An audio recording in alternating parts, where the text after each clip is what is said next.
ओम शांति। प्यारे भाई बहनों, आज एक सुंदर विषय के ऊपर चर्चा करने जा रहे हैं। बहुत से भाई बहनें ये पूछते हैं कि हमारे जीवन से क्रोध खत्म नहीं हो रहा है।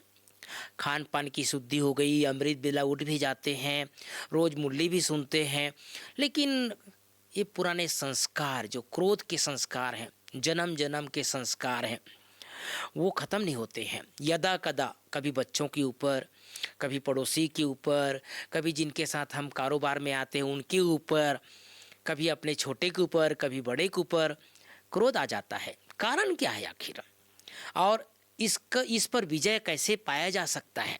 तो आज हम बहुत सरल इसकी विधि, क्रोध पर कैसे काबू करें, क्रोध को कैसे काबू करें, इस पर मैं आप सबको बताने जा रहा हूँ।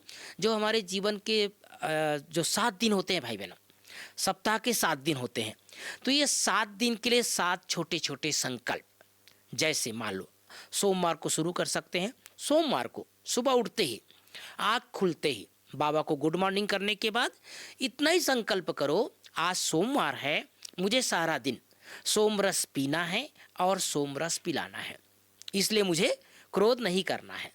ज़्यादा लंबा चौड़ा नहीं, इतना ही संकल्प कर लो। सोमवार के दिन सोमरस अर्थात भगवान का जो ज्ञान अमृत है, परमात्मा का जो रस है, उसका रसपान करना है, और साथ जो भी मेरे संबंध संपर्क में आते हैं उन्हें भी भगवान का ज्ञान अमृत चाहे संकल्प से, चाहे मन से, चाहे वचन से देना है। दूसरा, मंगलवार को कहते हैं भक्ति मार्ग में, रामचरितमानस में एक छोटा सा चौपाई आता है, मंगल भवन अमंगल हारी, अर्थात अपने वचन को, अपने बोल को मंगल वचन ही बोलने हैं। अपने बोल से, मुख से क्या बोलना है? मंगल वचन। आज सारा दिन मंगल वचन ही बोलने हैं, इतना ही संकल्प कर लो। आज मंगलवार है, मुझे अपने जुबान से मंगल वचन ही बोलने हैं सारा दिन। इस तरह से संकल्प कर लेंगे तो मुझे आशा है आपको क्रोध नहीं आएगा। तीसरा, बुधवार को, बुध का दिन शुद्ध का दिन कहा जाता है। कहते हैं ना, अपने जुबान को सदैव शुद्ध रखो। एक बार कई लोग ऐसे भी कहते हैं कि भाई अगर गुड़ नहीं दे सकते तो गुड़ जैसे बोल तो बोलो। गुड़ का क्या चीज़ का निशानी है? मिठास की निशानी है। तो बुधवार को अपने जुबान को क्या करना है? शुद्ध रखना है। आज बुध का दिन है, शुद्ध का दिन है। गुरुवार को हम सब क्या करते हैं? प्यारे बाबा को भोग लगाते हैं और बाबा से वरदानी दृष्टि प्राप्त करते हैं। गुरुवार को इतना ही संकल्प कर लो, आज सद्गुरुवार है, प्यारे बाबा से वरदान लेना है और सारी विश्व की आत्माओं को वरदान देना है। इसलिए वरदान कैसे दिया जाता है? कभी भी गुस्से से नहीं दिया जाता है, प्यार से दिया जाता है। तो जो भी हमारे संबंध संपर्क में आए, चाहे घर में, चाहे पड़ोसी में, चाहे रिश्तेदार, उनको वरदानी दृष्टि से देखें और ये संकल्प करें, आज मुझे सारा दिन सबको वरदान देना है।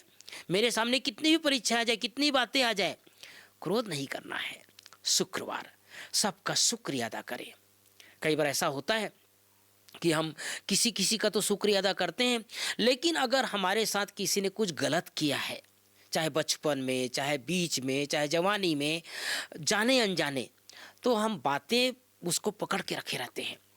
भले 1 साल हो जाएगा, 2 साल हो गया, 5 साल हो जाएगा, तो भी याद रखते हैं, अरे इसने 5 साल पहले मेरे साथ ऐसा किया था, इसको तो छोड़ूंगा नहीं, इसको माफ़ नहीं कर सकता, इसका शुक्रिया अदा नहीं कर सकता। लेकिन बाबा ने कहा है, बच्चे सबका शुक्रिया अदा करो। मैं छोटा सा 1 मिनट में कहानी सुना देना चाहता हूँ, जिससे आपको पता चलेगा कि कैसे हर एक का शुक्रिया अदा करना चाहिए। एक राजा था, राजा की एक ही बेटी थी, लगभग 25 साल की हो गई थी, पुत्र नहीं था। तो राजा ने सोचा कि भाई मेरी पुत्री की विवाह ऐसा धूमधाम से करना है जो संसार में उसका बहुत नाम हो जाए और ऐसा योग्य वर मिले जो इस राजपाट को चला सके। राजा ने क्या किया भाई बहनों? पूरे आसपास के लगभग 200 गाँव में ढिंढोरा पिटवा दिया कि जो भी युवा आएगा मेरे आज प्रांगण में, एक छोटा सा प्रतियोगिता होगा, और उस प्रतियोगिता में जो पास होगा वही मेरी पुत्री के साथ विवाह के योग्य बनेगा। और क्या प्रतियोगिता रखा उसने? राजा अपने महल के सामने एक बड़ा सा स्विमिंग पूल बना दिया और स्विमिंग पूल के अंदर सांप, बिच्छू, मगरमच्छ, केकड़ा सब छोड़ दिया और वो तैर रहा है। शर्त ये था युवकों के सामने कि एक तरफ से कूदना था और दूसरी तरफ निकलना था। हजारों युवक वहाँ पर आकर के खड़े हो गए। अब किसी की हिम्मत नहीं हो रही थी, कि उसके अंदर कूदो और निकलो, क्योंकि वो तो तैयार है आपको मारने के लिए, काटने के लिए। आखिर 1 घंटा हो गया, 2 घंटा हो गया, 3 घंटा हो गया, एक युवक हिम्मत करके कूद गया। अब मरता क्या न करता भाई बहनों, उसने आंखें बंद करके अब हाथ पर छटपटाते हुए एक तरफ से निकल कूद करके दूसरी तरफ से निकल गया। अब जितने भी युवक वहां पर थे हजारों, वो सब कंधे में उठा लिया, उसको जय जयकार करने लगे। अरे भाई आप तो विजयी बन गए, आप तो इतने बड़े राजकाज के मालिक बन गए। लेकिन भाई बहनों मैं आपको बताना चाहता हूँ, वो खुश नहीं था। वो बार बार बोलता था मुझे छोड़ो छोड़ो, मुझे छोड़ो छोड़ो। बोले क्यों छोड़ो, पहले उसको ढूंढ लेता हूँ जिसने मुझे धक्का मार के गिरा दिया था। तो कई बार ऐसा होता है भाई बहनों कि हम किसी लक्ष्य के ऊपर हम आज आगे जाना नहीं चाहते, लेकिन कई बार ऐसा होता है ना, किसी ने हमको धक्का मार दिया। कई बाबा के बच्चों का भी अनुभव है, अरे भाई मैं तो ब्रह्मा कुमारी इसमें आना नहीं चाहता था, लेकिन मेरी पत्नी ला दिया। कई कहते हैं बच्चे मेरी माँ बाप ला दिया, कई माँ बाप कहते हैं मेरे बच्चे ला दिया, किसी का पड़ोसी ला दिया। तो अच्छा काम किया ना, आपको अच्छी जगह ला दिया। तो कभी भी हमारे साथ कोई ऐसा घटना घटती है, हमारे साथ कोई ऐसा अशुभ भी कर देता है, या हमारे लायक कोई काम नहीं भी करता है, उसका भी शुक्रिया अदा करना है। तो शुक्रवार को क्या करना है, सबका शुक्रिया अदा करना है। शनिवार को, शनि को अच्छा नहीं माना जाता है, ऐसे लोग लौकिक में नहीं मानते हैं कि आज शनिवार है। तो शनिवार के दिन इतना ही संकल्प कर लो, आज शनिवार है, मुझे क्रोध रूपी शनि से दूर रहना है, अर्थात सारा दिन मुझे क्रोध नहीं करना है। रविवार को आप सब जानते हैं, रविवार को क्या होता है, स्कूल में बच्चों की छुट्टी होती है, गवर्नमेंट सर्वेंट की छुट्टी होती है, सबको खुशी होती है आज रविवार है, छुट्टी का दिन है। इतना ही संकल्प कर लो भाई बहनों, आज रविवार है, छुट्टी का दिन है, जैसे सबकी छुट्टी होती है, क्रोध को भी बोल दो आज तुम्हारी छुट्टी है, आज तुम्हारे पास नहीं, मेरे पास नहीं आना। तो मुझे ऐसा विश्वास है, ये 7 दिन के लिए 7 संकल्प।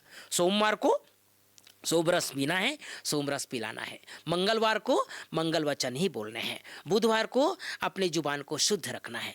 गुरुवार को बाबा से वरदान लेना है, सबको वरदान देना है। शुक्रवार को मैंने छोटा सा कहानी सुना दिया आप सबको याद रखने के लिए, सबका शुक्रिया अदा करना है। शनिवार को क्रोध रूपी शनि से दूर रहना है, और रविवार को क्रोध की छुट्टी करके रखना है। मुझे आशा है ये छोटे छोटे प्रयोग अगर आप करेंगे, थोड़ा सा संकल्प की बात है, सब सुबह से ही संकल्प कर लेंगे, तो मुझे आशा और विश्वास है कि आप क्रोध पर विजय प्राप्त कर सकते हैं और क्रोध को काबू कर सकते हैं, जो हमारा लक्ष्य है जीवन का।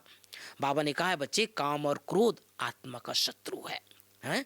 और हर एक का अनुभव है, क्रोध से काम कभी बनता नहीं है, क्रोध से काम बिगड़ता है। और क्रोध का अंत क्या होता है, पश्चाताप। कभी भी क्रोधी व्यक्ति बहुत खुश नहीं होता। एकांत में जब जाता है, 1 घंटे बाद, 2 घंटे बाद उसके मन में ही आता है कि मैंने गलत किया, क्रोध मुझे नहीं करना चाहिए था। तो हमारे यज्ञ की शोभा है, हमारे जीवन की शोभा है, क्रोध पर विजय पाया जा सकता है। ओम शांति।